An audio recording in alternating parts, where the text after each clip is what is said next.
আজকে এই রায়টাকে ঘিরে আসলে সারা বাংলাদেশের চোখ ছিল আদালতের দিকে, এবং আমি যখন সকালে কোর্টে যাই আমাদের যে মেইন রাস্তাটা সেখান দিয়ে আমরা ঢুকতে পারি নাই, বিকজ ওটা বন্ধ করে দেওয়া হয় নিরাপত্তাজনিত ইস্যুর কারণে। সো আমাদের ঘুরে অন্য একটা গেট দিয়ে যেতে হয়, বাট সেখানেও একেবারে নিরাপত্তার চাদরে ঢাকা ছিল। এবং আজকের দিনটিকে সামনে রেখে আপনি জানেন যে বিভিন্ন জায়গায় ককটেল বিস্ফোরণের ঘটনা ঘটেছে। হাইকোর্টের সামনে বস্তাবন্দি অবস্থায় মানুষের টুকরো টুকরো লাশ পাওয়া গেছে হাইকোর্টের ঈদগাহ মাঠের ওখানে। আওয়ামী লীগ অবরোধ বা লকডাউন যেটাই বলেন সেটা ডেকেছিল, এবং মানুষের মধ্যে একটা আতঙ্ক ছিল, নো ডাউট মানুষের মধ্যে আতঙ্ক ছিল। তো সকল দিক বিবেচনায় আজকের দিনটা খুবই বিশেষ একটা দিন। তবে যে রায়টা এসছে, এই রায়টা কি মানে আমাদের খুব বিস্মিত বা খুব বেশি হতবাক করেছে তা তো নয়, কারণ এই রায়টা এক্সপেক্টেড ছিল।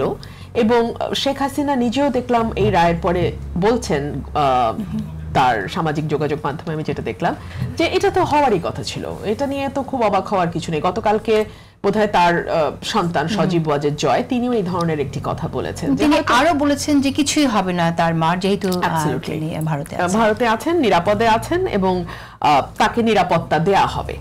সো দেখুন, আমি যেটা বুঝি এই রায়টি হলো প্রাথমিকভাবে ট্রাইব্যুনাল থেকে, এরপরে হয়তো উচ্চ আদালতে যাবে, এবং যাবে কি যাবে না সেটাও নিশ্চয়ই শেখ হাসিনা এবং তার পরিবার এবং তার দল তারা মিলে সিদ্ধান্ত নিবে। তবে তিনি কিন্তু কোনো আইনজীবী নিয়োগ করেন নাই। So it's a trial in absentia. তিনি পলাতক এবং তার অ্যাবসেন্ট এই ট্রায়ালটি হলো। এবং আজকে তার আইনজীবীকে দেখছিলাম, কোয়াইট ইন্টারেস্টিং, উনি হাসছিলেন যে উনি এই রায়ে সন্তুষ্ট না, কিন্তু ওনার চোখে মুখে এক ধরনের আনন্দ হাসি আমরা দেখছিলাম।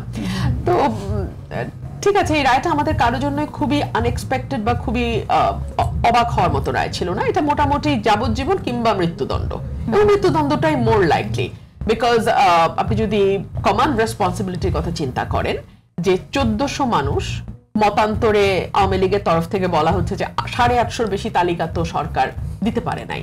তো জাতিসংঘ 1400 বলতে পারে, কিন্তু সরকারের তালিকা অনুযায়ী 800 850।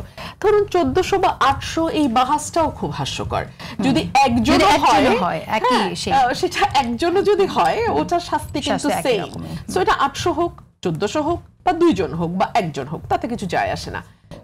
হত্যাকাণ্ড ঘটেছে, এবং সেই হত্যাকাণ্ডের দায় উনি নিজেও তো স্বীকার করেছেন যে আমি হেড অফ দি গভর্নমেন্ট হিসেবে, আমি সরকার প্রধান হিসেবে আমি সেই দায়টা আমি নিচ্ছি।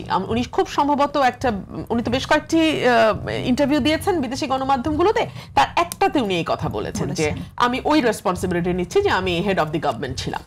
সো যদি অতটুকু আমরা ধরি, মানে আমি একদম মানে ডেভিলস অ্যাডভোকেট হয়ে কথা বলছি, যে আমি যদি ওইটাও ধরি, তাহলে তো উনি এক ধরনের রেসপন্সিবিলিটি স্বীকারই করে নিচ্ছেন।